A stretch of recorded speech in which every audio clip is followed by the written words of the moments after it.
Misalkan kita lihat contoh untuk soal tekanan di diktatnya halaman 76. Contoh, saya ambil satu contoh saja ya. Contoh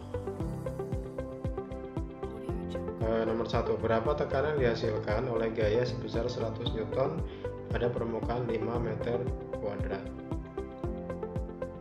Jadi diketahui di situ F-nya 100,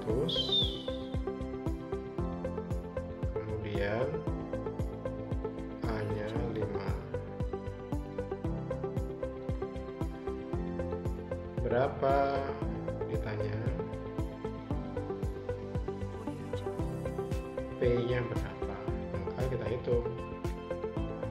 P sama dengan F per A sama dengan 100 dibagi 5 sama dengan 20. Boleh 20 Pascal, boleh juga 20 Newton per meter kuadrat, sama saja. Itu contoh soal yang tekanan. Kita lihat contoh yang hidrostatis. Contoh soal hidrostatis ada di halaman 79. Kita lihat contoh yang soal hidrostatis. Kita jadikan contoh nomor 2. Contoh ya soal tekanan hidrostatis. Berapa tekanan yang dialami sebuah dadu dengan sisi 1 cm di tengah dasar wadah seluas 250 cm kuadrat berisi air dengan kedalaman 76 cm. Jadi kita gambar. Lebih mudah kalau kita gambar. Ini wadah, kemudian diisi air. Diisi air, tingginya 76 cm. Kemudian di dalam wadah ini ada dadu. Ada dadu tingginya 1 cm. Nah, yang ditekan itu yang di antara sini. Yang ditekan itu yang di permukaan dadu di sini. Berarti ini H-nya. Berapa H-nya? 75. Karena 76 dikurangi 1 cm. Maka kita buat di soalnya diketahui aja.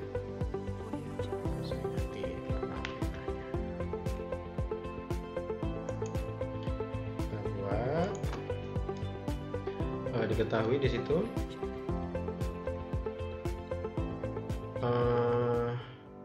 ya untuk menghitung soal ini tidak harus semua ditulis ya, tulis saja yang diperlukan aja nggak apa-apa.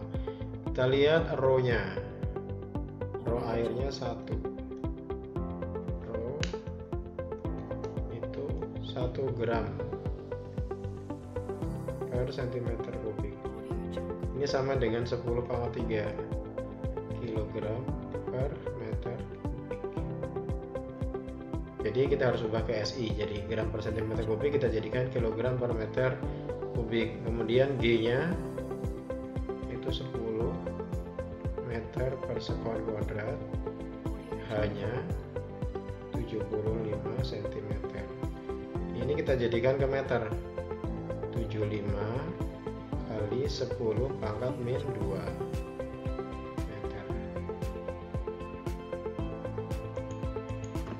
Yang ditanyakan adalah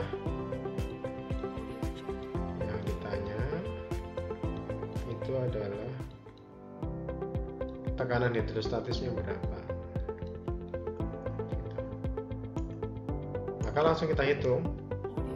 Tekanan hidrostatis sama dengan rho kali G kali H sama dengan 10⁻³ kali 10 kali 10 75 kali 10⁻². Jadi yang ini adalah rho, yang ini adalah G, yang ini adalah H sama dengan 75 kali 10 pangkat 2 Pascal. Nah, jadi tekanan hidrostatisnya adalah 75 kali 10 pangkat 2 Pascal atau 7500 Pascal. Itu contoh soal untuk tekanan dan tekanan hidrostatis. Nanti contoh soal yang lain yang lebih variatif bisa kalian baca di diktatnya. Mudah-mudahan bisa dipahami. Kemudian kita lanjutkan ke yang kedua, itu ada yang namanya hukum Pascal dan ada yang namanya hukum pokok hidrostatis. Nah, ini kita lihat, ini saya buatkan. Jadi ini mirip dia. Jadi ada yang namanya hukum Pascal, ada yang namanya hukum pokok hidrostatis.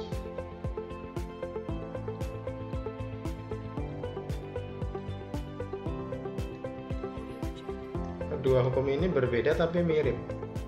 Prinsipnya hampir dikatakan sangat dekat. Tapi kalau di diktat saya tulisnya duluan hukum pokok. Tapi nggak masalah, kita lihat.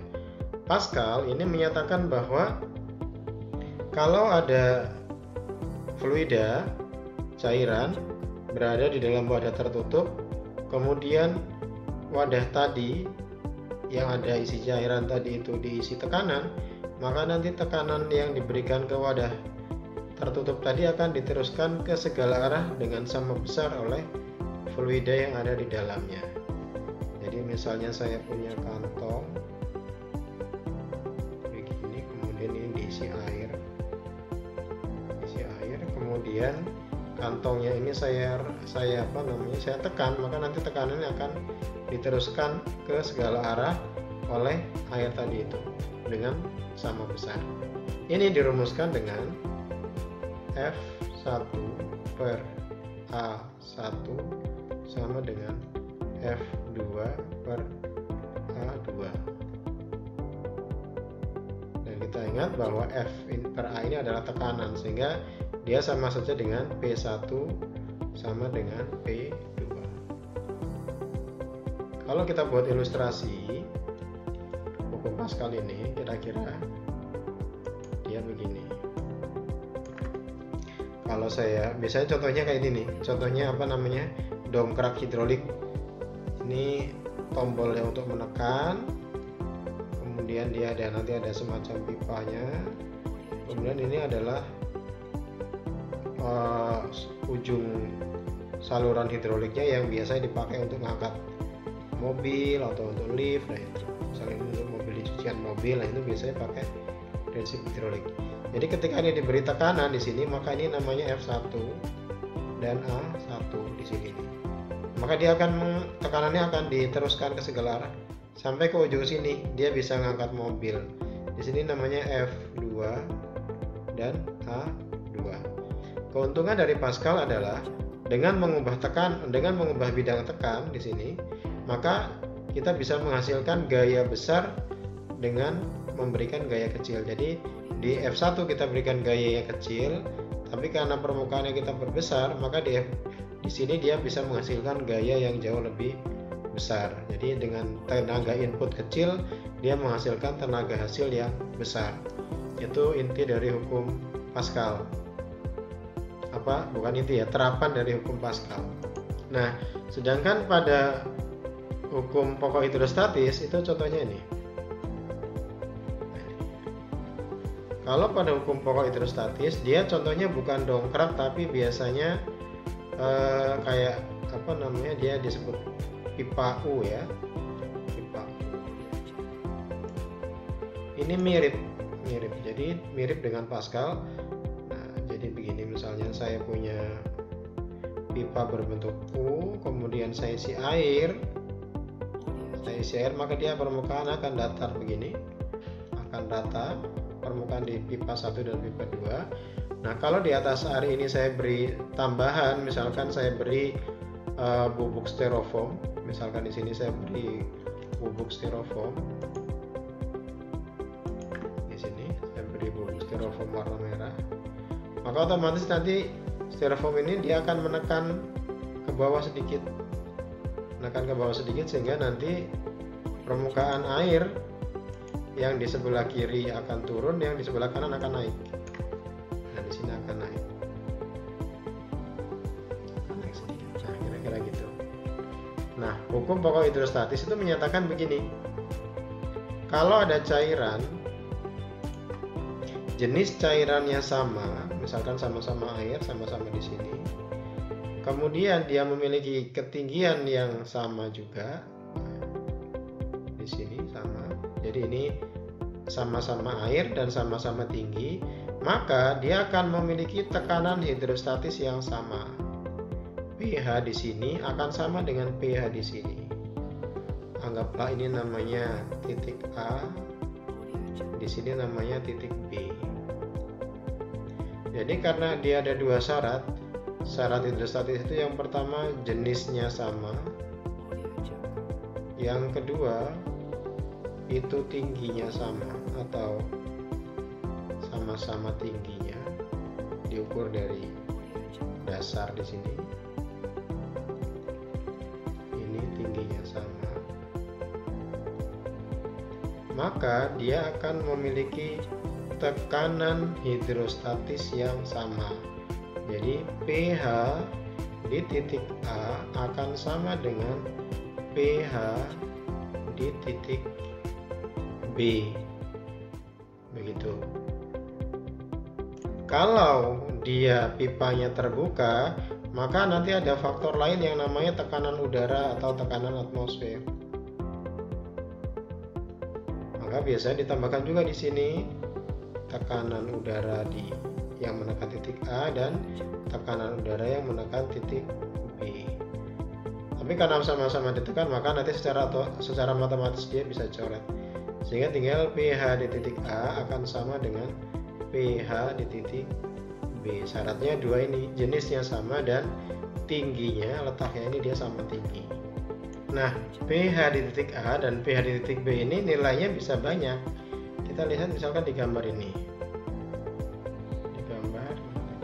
Ini di gambar A ini ada dua zat cair, yang satu warna hitam, yang satu warna bening. Anggaplah ini oli, ini air.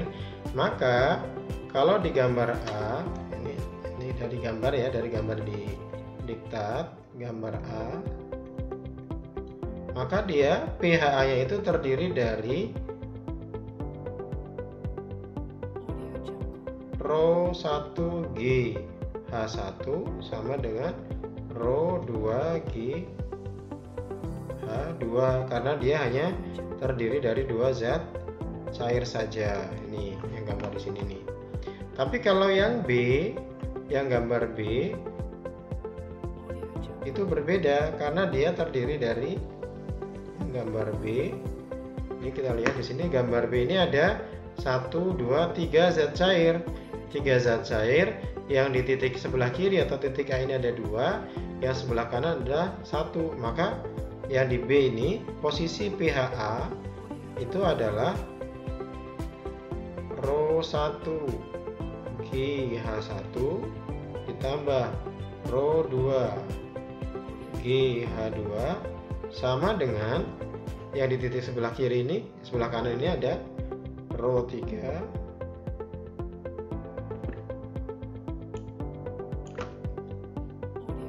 GH3 itu. Nah, nanti pada perhitungan selanjutnya karena semua punya G, maka G ini kita bisa sederhanakan, kita bisa buang, sehingga nanti tinggal Rho 1 H1 ditambah Rho 2 H2 sama dengan Rho 3 H3 gitu. Sedangkan yang ini nanti juga karena G-nya ini sama-sama punya G, dia bisa jadi Rho 1 H1 sama dengan Rho 2 H2. Nah, itu penjelasan tentang hukum Pascal dan hukum pokok industri.